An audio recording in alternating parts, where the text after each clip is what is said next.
طب يا شباب نيجي بقى للجزء بتاع حل الام سي كيو. احنا الحمد لله عندنا في الكورس بنعمل خطة مناسبة لكل واحد، والفيدباك والفولو اب بيبقى بيرسونال جدا. باجي في اول اسبوع تمام وابدا اقول والله التارجت بتاعنا الاسبوع ده كذا. لو احنا هنذاكر مثلا ماده زي الفارما على سبيل المثال فالتارجت كذا، وابدا اقسم معاك التارجت ده بطريقه عمليه جدا. والله انا عندي موضوعات في الكورس بتاعي كذا وكذا وكذا، دول وقتهم كذا، اقدر اخد دول مع بعض في مدة قد كذا، والموضوع ده والموضوع ده نقدر نخلصه في وقت قد كذا. المهم في الاخر انت بتيجي في اخر اسبوع وتقول لي والله الفيدباك بتاعك الاتي: انا عملت 80% من الخطة، انا جه عليا ايام ما عرفتش التزم قوي، مش مشكلة، بنعمل ادجستمنت الخطة بتاعتنا، وبالتالي في متابعة مستمرة معاك اول باول لمن يريد. احنا بادئين بوقت كويس جدا ومعانا الحمد لله تايم لاين حلو قبل الامتحان بتاعنا، ونقدر باذن الله نخلص مذاكرة ومراجعة كذا مرة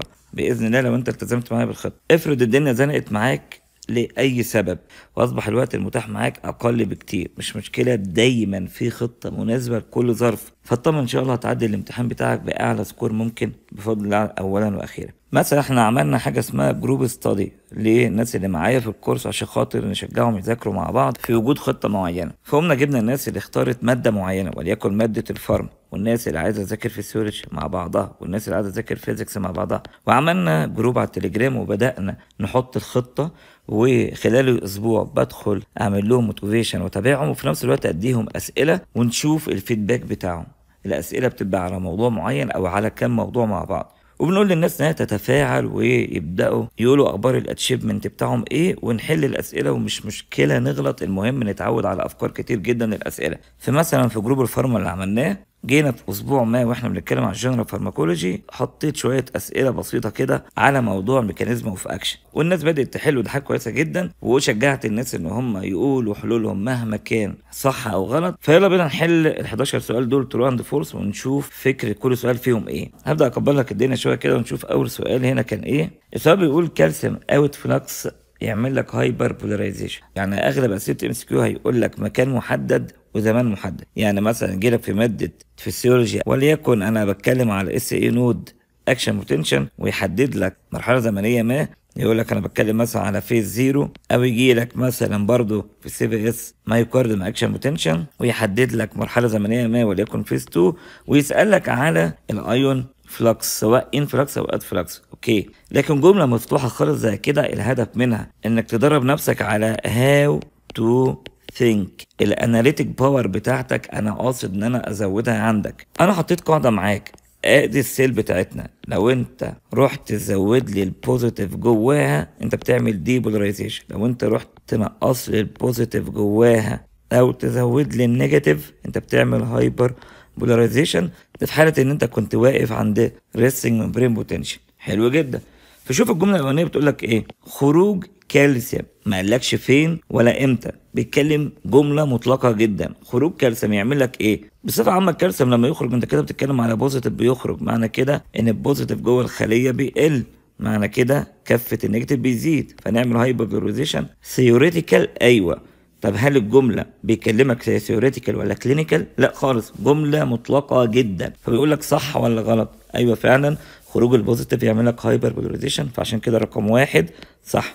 طب رقم اتنين بيقول لك دخول بوتاسيوم يعمل لك دي بولاريزيشن. فعلا انت لو دخلت البوتاسيوم اللي هو بوزيتيف فانت بتزود البوزيتيف فيعمل لك دي بولاريزيشن، يبقى الجمله رقم اتنين برضو صح. ما تقعدش تتردد، دونت بي هيزيتيتد، جمله مطلقه مفتوحه خالص، ولا قال لك فين ولا امتى، ولا مطلوب منك تقول ايه ده البوتاسيوم ما بيدخلش، البوتاسيوم طول عمره يخرج. لا، بيدخل في بعض الاماكن حضرتك. الكالسيوم يدخل ما يخرجش، لا ممكن يخرج في بعض الاماكن حضرتك. ما قالكش انت كنت في حاله من الدي ايه اللي هيحصل بعد كده، او حاله من الهايبر ايه اللي هيحصل بعد كده، لا سايبها مفتوحه، وانت بتفترض ان انت كنت في حاله من الريستنج والبرين بوتنشن.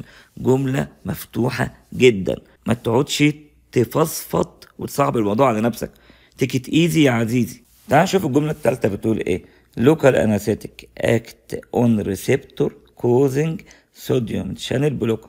بص، هو اللوكال انستيك لو انت فاكر من الرسمه بتاعتنا كان بتدخل السيل ممبرين وتروح على الصوديوم شانل وتقوم تقفل لك الانر جيت. طيب هل هي اشتغلت على الريسبتور؟ لا حضرتك، ده اشتغلت دايركت على الايونوت شانل. يبقى الجمله دي غلط عشان كلمه ريسبتور. فنعمل فولس على رقم 3. طيب الجملة الرابعة، ليدوكاين باس النيرف سيل ممبرين حتى الآن صح افتر بلوكينج الصوديوم اوتر جيت. هو خلي بالك بيسألك على حاجة زمنية، بيقول لك ليدوكاين بيروح على الصوديوم شانل يقفل الاوتر وبعدين يقوم يدخل. اولا ليدوكاين كان الاول بيدخل، هو بيبص الممبرين بيفور البلوك الصوديوم شانل، فده اول غلطة في الجملة. الحاجة التانية ان ليدوكاين ما كانش بيقفل الاوتر جيت خالص، ملوش دعوة بدي، كان له دعوة بالانر جيت، وعشان كده كان لازم يدخل النيرف سيل ويعدي الممبرين. يبقى فيها غلطتين، كلمة افتر غلط المفروض بيفور، والاوتر جيت غلط المفروض الانر جيت. يبقى نيجي عند رقم 4 ونعملها غلط. نشوف الجملة رقم 5 بتقول ايه. جي بروتين ريسبتور ار جلايكوبروتين الناتش. انا قلت لحضرتك ان الريسبتور ار بروتين، طب ما هو بيقول جلايكوبروتين، لا حضرتك جلايكوبروتين غير بروتين، فكده الجملة تبقى غلط، يبقى 5 هي كمان غلط.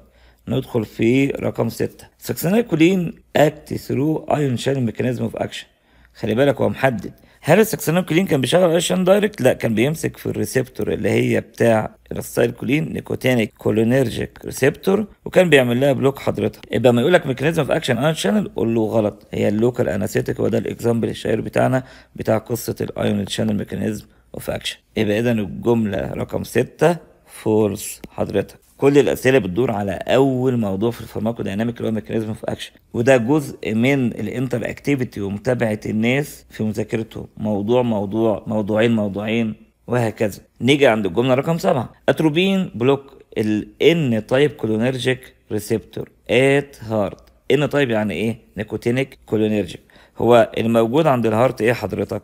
هل نيكوتينيك ولا ماسكارينيك؟ ام 2 ماسكارينيك. يبقى الجمله دي غلط، يبقى 7 فولس، والتصحيح بتاعها ماسكارينيك، لان السؤال فوق بيقول ترو اند فولس اند كوريكت. طبعا الاسئله بتاعتنا بنتدرب فيها على ليفل اصعب من الاسئله اللي ممكن تجيلك في الام اس كيو، عشان تبقى انت مش شايف افكار كتير. ان شاء الله الجمله بتاعتك جوه الامتحان تبقى سهله جدا. رقم 8 الميدازولام ماشي بايند تو جابا ريسبتور انكريزنج البوتاسيوم انفلكس. افكرك يا غالي، الميدازولام من عيله البنزو دايزيبين، اوكي؟ هو والاي في دراج اغلبهم زي بروبوفول كانوا بيشتغلوا على الجابا ريسبتور. انا قسمت لك الجابا ديت الى A و B. جابا A هي ديت اللي كانت ريسبتور لما بيمسك فيها الليجند بتاعنا يحصل فيها كونفيرميشن تشينج، وتبدا تسمح بمرور ايون معين باتجاه ما، يعني بتعمل تشينج اوف ايون بيرميبيليتي.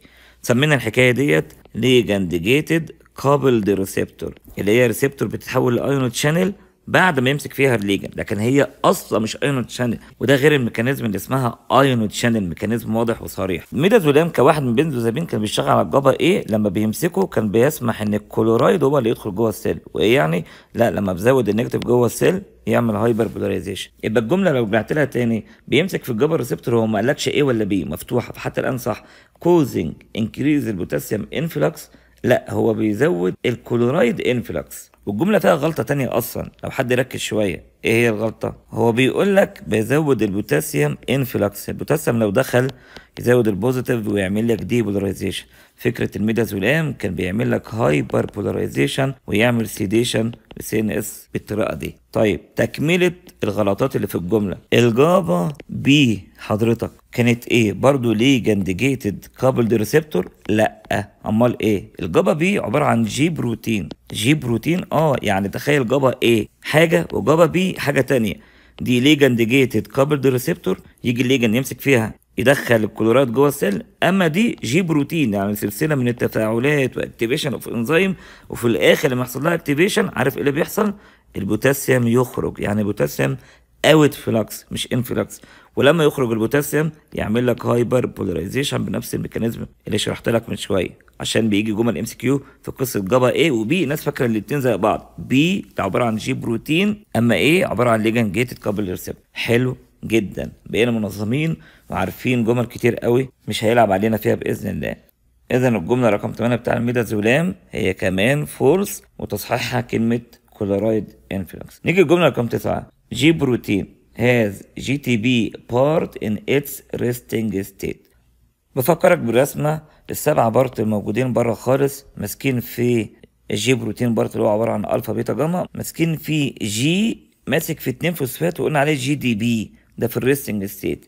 يبقى الجمله دي غلط لانه مش جي تي بي. جي تي بي ده لما يحصل لها اكتيفيشن، يعني في الريستنج احنا ماسكين في جي دي بي. يبقى اذا الجمله رقم 9 هي كمان فولس. شوف الجمله رقم 10، الادرينالين ماله اكتون بيتا 1 ريسبتور في الهارت انكريزنج سايكليك ام بي. تعال نشوف صح ولا غلط.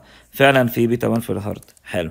بعضكم حلها بيتا 2، لا اللي في الهارت بيتا 1. والبيتا 1 عباره عن جي بروتين. طب اي نوع من الجي بروتين؟ جي اس، جي ستيميلاتور، لان الالفا بتاعتها اس، فنعمل اكتيفيشن وستيميليشن للادينايل سايكليز انزيم، فنزود السايكليك ام بي ويعمل الايفكت بتاعه. يعني الجمله دي صح حضرتك، يبقى رقم 10 ترو.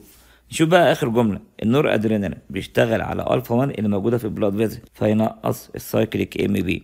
لا حضرتك، برضو الفا 1 اللي موجوده على البلاد فيزل كانت جي بروتين بس نوعها مش جي اس، كان جي كيو، يعني فيها الفا كيو، يعني كنا نعمل اكتيفيشن للانزيم اللي اسمه فوسفولايبيز سي. وافتكر السي في الاخر هيزود الكالسيوم. من السكند ماسنجر بتاعنا كان الاي بي 3 يعني ستول ترايفوسفات، والداج دايسايل جليسرول اللي في الاخر يروحوا يزودوا الكالسيوم. يبقى اذا الجمله ماشيه ازاي؟ نور ادرين بيشتغل على الفا 1 في البلاد بريشر صح، ديكريزنج سايكليك ام بي غلط. عارف لو ديكريز سايكليك ام بي يبقى اسمها جي اي، فيها الالفا اي انهبيتوري، لكن احنا بنشتغل هنا بميكانيزم تانية خالص. يبقى اذا الجمله رقم 11 فولس حضرتك. يبقى ده الاجابات بتاع الاكزام ده اللي احنا حطيناه في خطه الفولو اب ومتابعه مذاكره الجنرال فارماكولوجي كتارجت في الاسبوع ده، وماشيين واحده واحده. حتى لو انت حليت حاجه غلط مش مشكله، برافو جدا، انت عملت مجهود رائع ان انت حليت وحاولت، والحاجات اللي انت غلطت فيها هتستفيد منها جدا جدا جدا قبل الحاجات اللي انت حليتها صح. عايز اقول لك كونك انك حليت اكزام ده كان حاجه ممتازه جدا جدا جدا. بعد مذاكرتك للفيديوهات اللي سهلت عليك الموضوع، في غيرك قاعد في مدرجات المشاهدين بيتفرج عليك ويشوف الناس الاكتف بيعملوا ايه. ارجو ان الجميع يكونوا اكتف. بالتوفيق للكل، وخلينا نتابع مع بعض الاكزام اللي جاي واللي جاي واللي جاي لغايه ما باذن الله تكون كل حاجه بالنسبه لنا ميه جدا. اشوفكم على خير في الفيديوهات الجايه والامتحانات الجايه، وبالتوفيق للجميع. كورس دكتور محمد مجدي بيحول الصخر لألماس. كورس دكتور محمد مجدي هنا وهنا فقط، يصنع وحوش التخدير.